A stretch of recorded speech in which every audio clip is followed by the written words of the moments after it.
Olá, irmãos, sejam bem-vindos à continuidade do nosso estudo da Epístola de Tiago.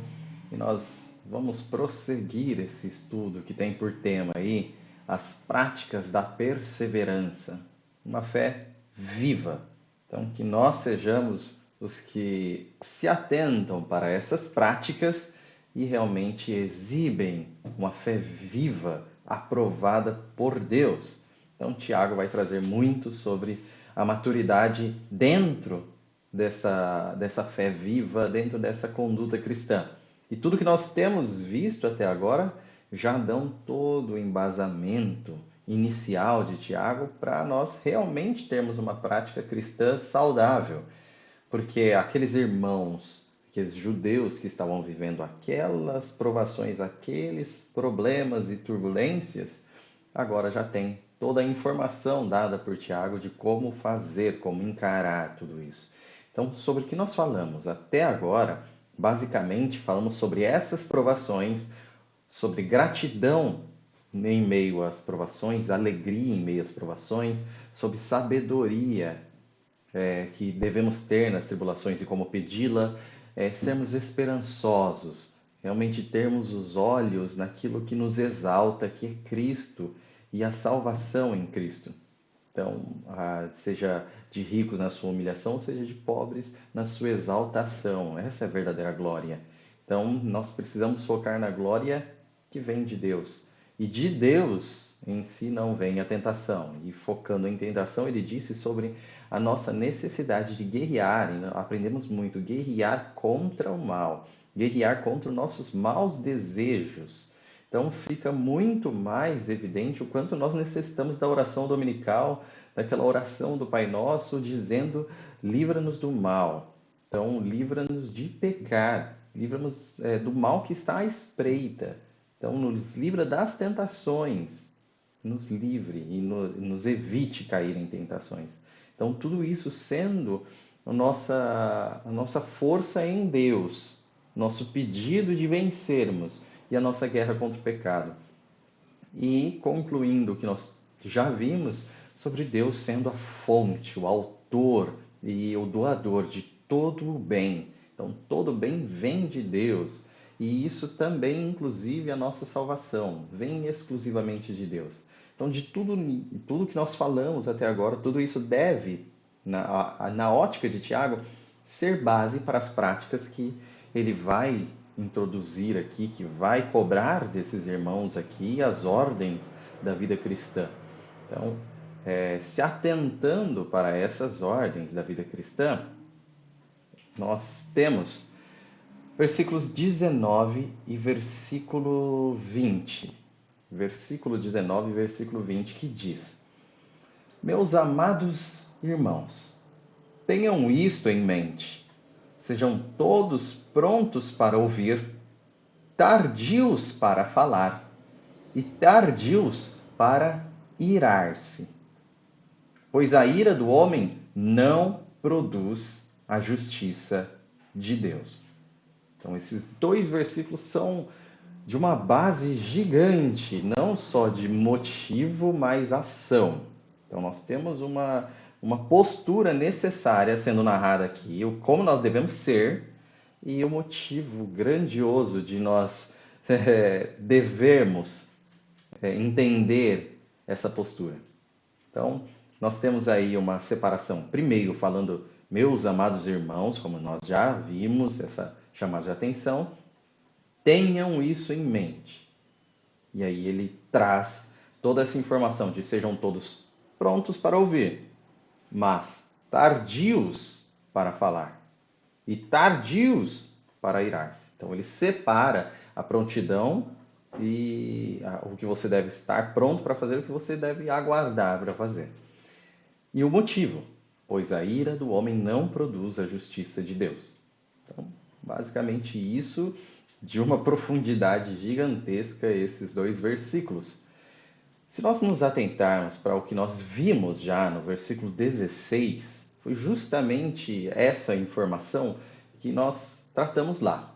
Ele citou: meus amados irmãos, não se deixem enganar. lembrando que, meus amados irmãos, seria uma chamada afetuosa, mas também de um alerta, uma exortação, uma forma dele pedir a atenção de vocês para algo muito sério.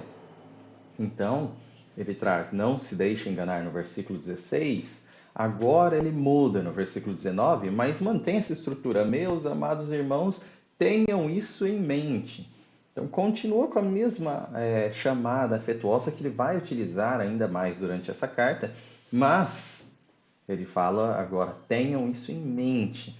Então, essa informação que eu vou falar para vocês agora, eu vou passar para vocês, é para vocês guardarem em si e meditarem nela. Então é para ela ser o regrador da sua prática. Quando acontecer a situação, é isso que vai estar na sua mente e já da nossa mente, daquilo que está no topo da mente, fluem nossas ações, as nossas preferências, as nossas atitudes todas moldadas pelo que está na mente. Então, que isso esteja na mente de vocês. Então é uma verdade prática que vai ajudar na ação de vocês. Qual é essa verdade prática? Que vocês devem estar prontos para ouvir, mas não devem estar prontos para falar e irar-se, no sentido de fazer isso de prontidão. Vocês prontos não é de capacitados, sem dúvida todos nós devemos estar capacitados para falar, por exemplo. Mas o que nós estamos falando é mais ou menos de tempo. Então, no tempo, no agora, naquilo que eu sou rápido, eu tenho que ser rápido para ouvir. Para falar, eu tenho que ser um pouquinho mais demorado. Então, para falar, eu tenho que ter uma calma muito maior, uma paciência muito maior e também para irar-me, para que eu reaja em ira, para que eu caia na minha própria ira e acenda a minha ira, tudo isso demora um pouco mais. Ou seja, quando nós falamos para vocês que vocês devem, quando Tiago nos fala, na verdade, para que nós, mediante qualquer ou quaisquer situações, nós estejamos de forma passiva, prontos a ouvir. Então não é de forma ativa, é de forma passiva a prontidão do cristão. Então, tudo que acontecer, aí você pode utilizar vários e vários exemplos do que acontece e aconteceu, e aí você vai parametrizar a forma cristã de agir, você vai configurar a forma cristã de agir em ser pronto para ouvir. Então essa é a postura do cristão. Ser passivo. Primeiro, a primeira coisa é não ter uma ação imediata a não ser ouvir. Isso inclui, então, que nós devemos ter atenção e compreensão. Como assim? Seja algum irmão ou algo que aconteceu, algo que ele fez, algo que você ouviu falar, qualquer coisa dessa, esteja pronto apenas para ouvir. Ouvir os dois lados. Não lidar já expressando suas emoções, mas simplesmente de forma passiva, dar atenção. E isso é necessário, mesmo quando nós não estamos falando de eventos polêmicos, nem nada desse sentido, mas é necessário até dentro da comunhão entre todos os irmãos. Todos prontos para ouvir, todos prontos para ser um ouvido ao lado do seu irmão, para ser realmente alguém que presta atenção no seu irmão, para ser alguém que pergunta como ele está, para ser alguém que realmente ouve os seus contínuos pedidos de oração ou agradecimentos e seja então participante incomum da sua vida. Então, não somente nesses momentos em si de pedidos ou agradecimentos, mas aquele que no dia a dia ouve aqueles em quem ele tem contato. Nem só os irmãos, mas todos. E a partir de que surge alguma situação, mudando um pouco o foco, mas surge uma situação que venha de encontro contigo, ao te tirar um pouco do sério, ao te abalar um pouco, a trazer uma informação que mexe com você, Ouça, termine de ouvir isso. Também ouça outras coisas antes de tomar atitudes. Então é básico isso, com toda certeza. Você precisa ouvir, ouvir. Até é colocado, e isso é clássico, em que Deus, na sua imensa sabedoria, nos fez com dois ouvidos e uma boca só. Então ouça mais e fale menos. Então é basicamente isso. E não só a questão de dar atenção, mas buscar a compreensão. E esse é um aliado da sabedoria há muito tempo. Para você realmente ser sábio, para realmente você ter um bom discernimento, um bom julgamento de todas as coisas que estão acontecendo, uma postura sensata e adequada, você precisa compreender, não agir. Você precisa ouvir os lados e então buscar uma compreensão. Isso é muito difícil. Isso é muito difícil nos dias de hoje em dia, em que os meios de comunicação, por exemplo, estão a todo vapor, dando muitas vozes por aí a quem fala muito antes de compreender. E esse é um grande problema. Mas qual que é a nossa postura perante isso? Ouvir, mas não falar imediatamente. Ouvir imediatamente, falar não de forma alguma imediatamente, é só depois. Vamos demorar para nos pronunciarmos. E isso é uma bênção. Quem disse que você tem que estar pronto para falar em qualquer momento sobre qualquer assunto? Quem disse que você precisa ter competência em todas as áreas? Quem disse para você que a sua palavra é a última deste mundo e se você não falar, todos estão aguardando você se posicionar? O silêncio é um dom às vezes. Então, realmente um dom de Deus. Use-o com sabedoria. Depois, com algum período aí de bastante análise e compreensão, falar e irar entram na lista. Então, esses dois, que não devem ser de imediato, entram na lista. Então, falar, que aí passa a ser a sua atividade, é você agindo, você transmitindo ou você compartilhando, deve aguardar, deve demorar.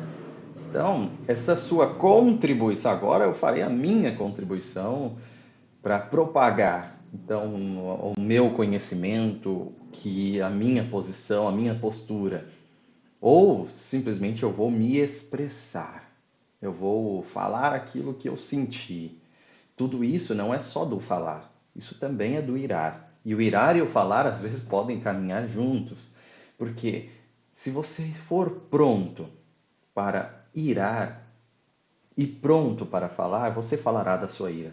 Você se expressará com a reação, não de um entendimento e uma compreensão. Você se expressará se expondo e, inclusive, trazendo grandes males aí, não só para você, como para aquele que está próximo a você, ou aquele que lhe falou, ou aquele que está dentro dessa situação junto contigo. Então, dentro disso, aquele que fala rápido, pronto a falar, aquele que não espera e não ouve antes, aquele que se ira e reage de uma forma irada, iracunda, aquela forma realmente que nós chamamos hoje popularmente de raiva, mas raiva é uma doença, né? Geralmente mordida de cachorro. Mas o que nós temos aí é uma postura não ideal, desde que Tiago nos falou isso. A sua prontidão, cristão, é para ouvir, não é para falar, não é para se irar. Ah, eu estou indignado com as coisas que têm acontecido. Eu não suporto ver isso, eu não suporto ler aquilo, eu não suporto assistir aquilo, eu não suporto. Eu preciso registrar minha indignação ao mundo. Não precisa. Você precisa ouvir, compreender.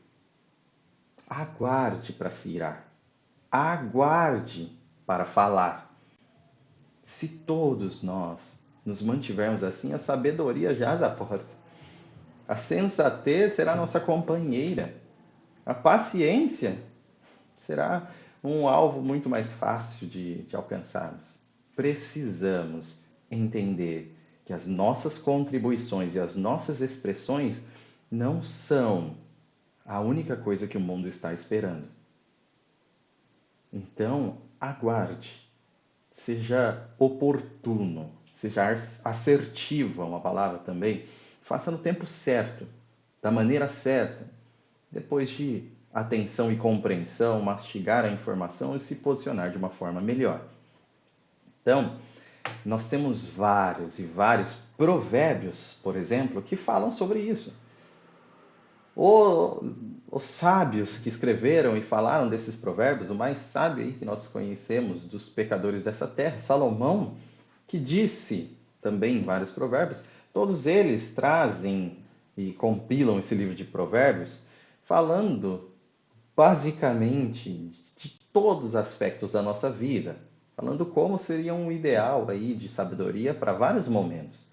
E vários provérbios falam sobre o falar. Vamos ler só alguns deles para dar uma pitada do que eles ensinam. Provérbios 10, 19 diz: quando são muitas as palavras, o pecado está presente. Mas quem controla a língua é sensato. Esse é pesadíssimo, porque ele não coloca uma possibilidade, ele dá um fato. Quando são muitas as palavras, o pecado está presente. Então, cuidado ao falar, cuidado ao abrir a boca, cuidado ao usar a língua. Provérbios 13, 3. Quem guarda a sua boca, guarda a sua vida, mas quem fala demais acaba se arruinando. E Provérbios 17, 27 e 28. Quem tem conhecimento é comedido no falar. E quem tem entendimento é de espírito sereno. Até o insensato passará por sábio se ficar quieto. E, se contiver a língua, parecerá que tem discernimento. Então, o que nós temos aqui é uma grande vara de repreensão à nossa língua. Porque nós sabemos que, dentre toda essa chamada de se expresse, fale, não pense, se exponha, há um perigo, há pecado, há dificuldades, há preços caríssimos a se pagar e há grandes papéis de desentendido, de insensato. Se você ficar calado, até pode passar como um dos sábios, porque é um costume dos sábios ficar calado, falar só depois, aguardar, ser calmo. Então, todo o nosso desafio neste versículo é uma análise de como está a nossa vida e a nossa postura referente a como eu tenho reagido perante tudo, seja no meu trabalho, seja na minha casa, com aqueles que eu já convivo muito e tenho liberdade e falo e ouço muito, ou seja com os vizinhos, seja na escola, qualquer lugar, qualquer lugar. Como eu reajo? Eu sou conhecido pela pessoa comedida, que busca sabedoria, ou a pessoa que fala o que pensa e não tem nenhum filtro? Então isso é muito perigoso para nós. Por quê? Tiago já nos diz: seja pronto para ouvir, mas para falar, para se irar, aguarde. Seja tardio. Fica essa reflexão aí severa para nós. Jesus, o próprio Deus, precisamos de destaque para isso. Se tem alguém que sabe de todas as coisas, que sonda todos os corações, que entende verdadeiramente tudo, é Deus. Então, Deus, enquanto homem, ou seja, o Deus Filho, Jesus Cristo, ele, perante, aqui na terra, quando esteve aqui na terra, em carne, perante os julgadores da mulher adúltera, aguardou em silêncio. Perante os clamores da mulher cananeia, aguardou em silêncio. Perante seus próprios acusadores, guardou palavras, chamado de ovelha calada. Por que você precisa falar tanto? Essa é a pergunta. Por que você precisa falar tanto? Então, lembremos desses casos, a mulher adúltera, Jesus continuou desenhando, aguardando para mostrar toda a sabedoria numa frase um pouco depois. Aquele que não tem pecados, que atire a primeira pedra. Não falou de prontidão, mas aguardou calado. Mulher cananeia clamava, seguia, gritava e solicitava ajuda. Ele aguardou em silêncio, até o momento de fazer uma resposta desafiadora e ela expressar toda a sua fé da forma com que o próprio Jesus aguardava. Aguardou em silêncio o momento certo em que deveria provar toda a fé da mulher cananeia. E, como o Rei dos Reis, Jesus Cristo ainda é o nosso Senhor, mas também o nosso advogado perante o Pai, aquele que tem a defesa perfeita para todos nós, como não teria para ele mesmo. E perante os seus acusadores, sendo levado à cruz, permaneceu guardando palavras, economizando ao máximo palavras. E Isaías falou: uma ovelha calada, uma ovelha muda. O que nós temos é, se o próprio Deus, que esteve entre nós e está entre nós, mas enquanto esteve em seu ministério público aqui na terra, calou-se tantas vezes, porque você, que o mundo precisa tanto das suas imediatas reações e palavras? Porque você precisa falar tanto? Essa é a nossa reflexão.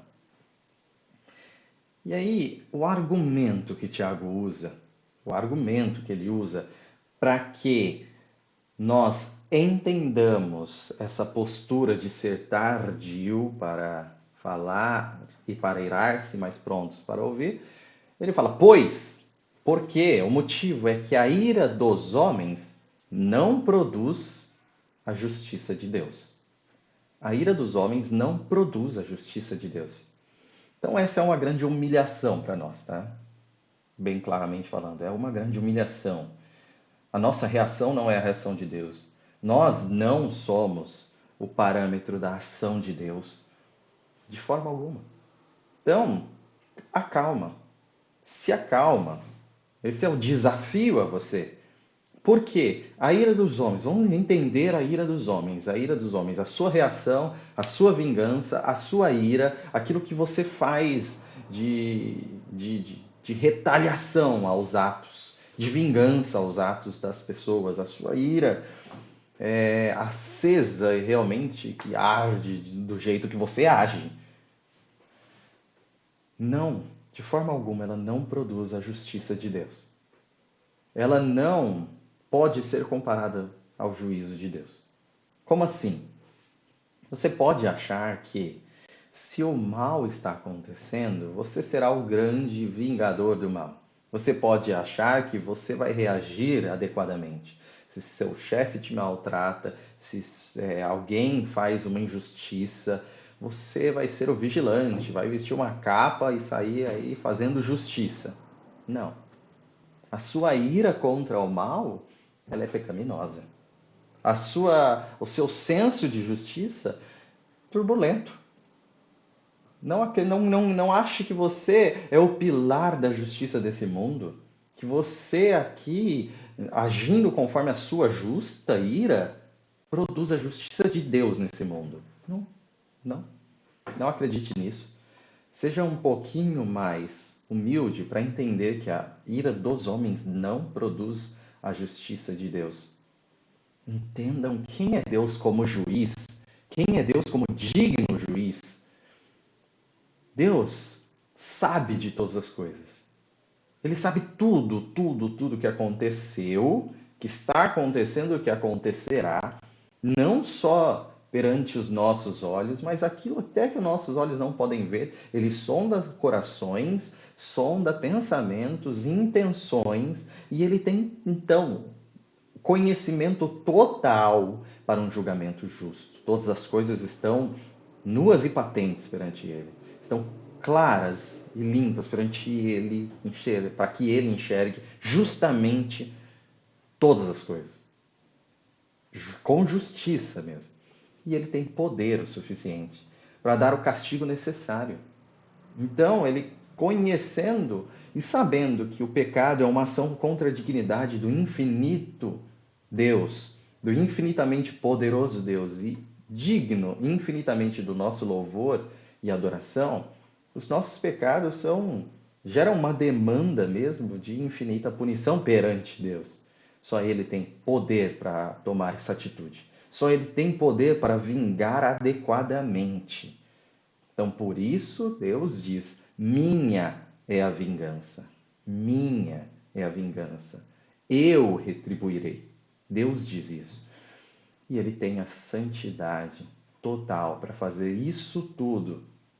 Ele não ser, por isso Jesus Cristo tem esse poder, Jesus Cristo tem essa dignidade de julgar, porque ele é perfeito. Porque Deus é perfeito.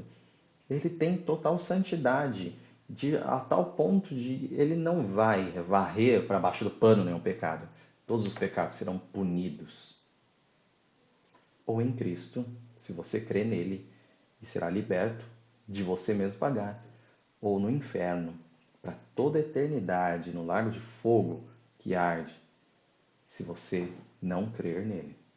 Então, se você crer em Cristo, pecados punidos em Cristo, na cruz. Se você não crer em Cristo, pecados punidos em você para toda a eternidade. Só Deus tem a capacidade perfeita e a santidade perfeita de punir esses pecados. Essa é a justiça de Deus. Tem justiças aqui nessa terra, juízos temporários e que nos ensinam, sim, aquelas palmadas que nos guiam para o caminho certo. Não, sua ira não é isso. Sua ira não produz justiça de Deus, seja a justiça temporária da terra, seja a justiça eterna nos céus, nada disso. Sua ira não produz isso. Então, se nós pudermos lembrar do que fala em Apocalipse 6, de 9 a 11, a gente percebe dentro disso qual que é o ensino para os santos de Deus, sobre a ira deles, sobre a nossa indignação com todo o mal que está acontecendo. Vamos ler.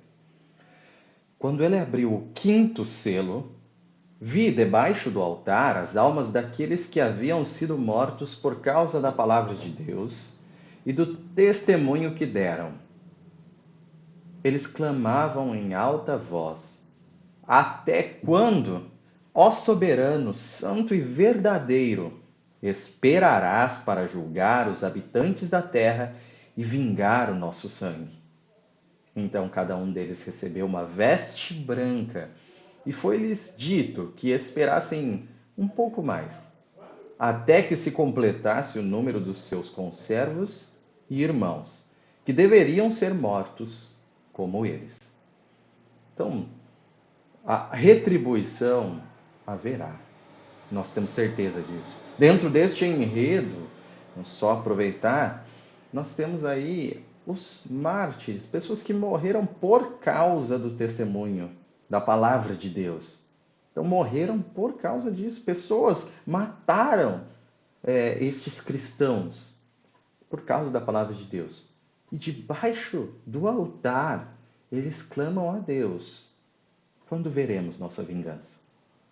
Debaixo do altar, eles falam ao Deus soberano, santo e verdadeiro: quando veremos a nossa vingança?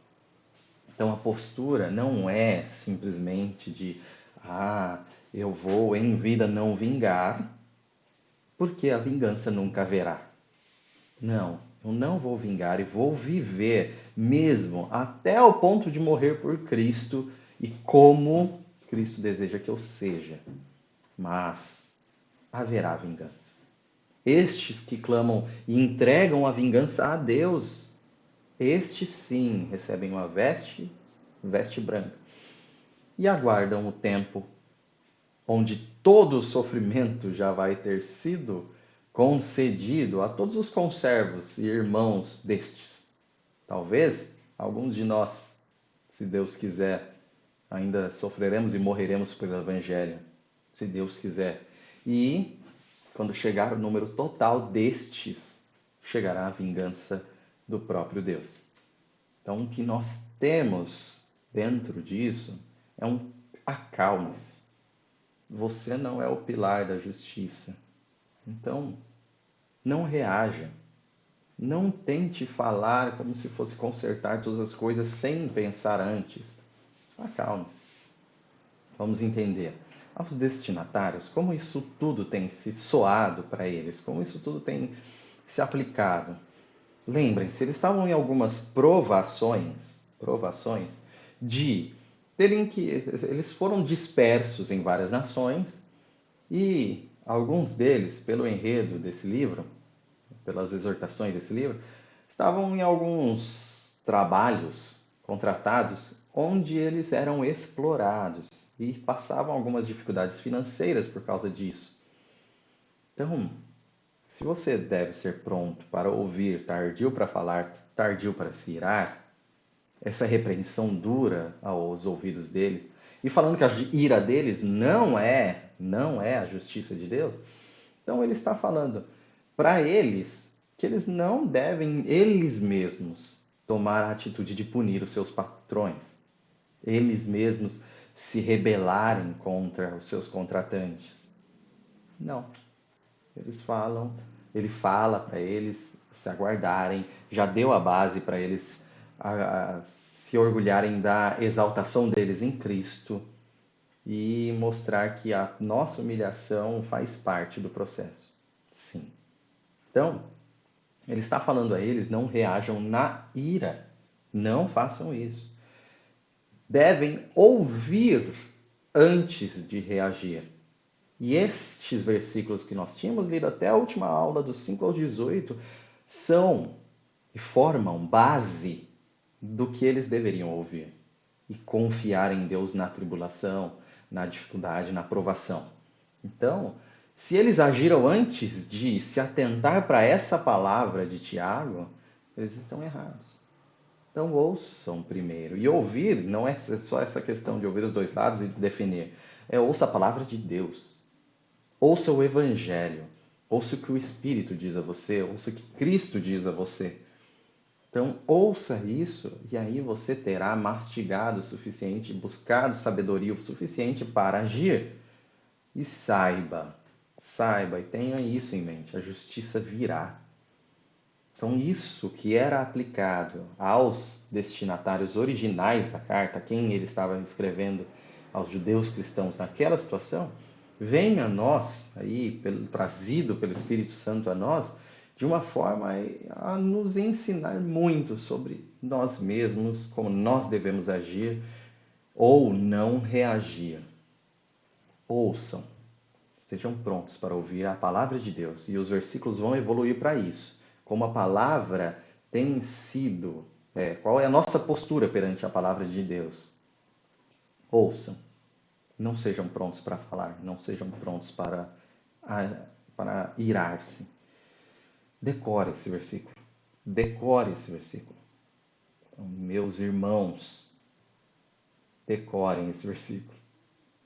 Fiquem com Deus. Até a próxima. E a gente, na próxima, já começa a finalizar esse primeiro capítulo, falando sobre como essa palavra de Cristo deve frutificar em nós a aceitação e uma vida conforme ela. Deus abençoe e até a próxima.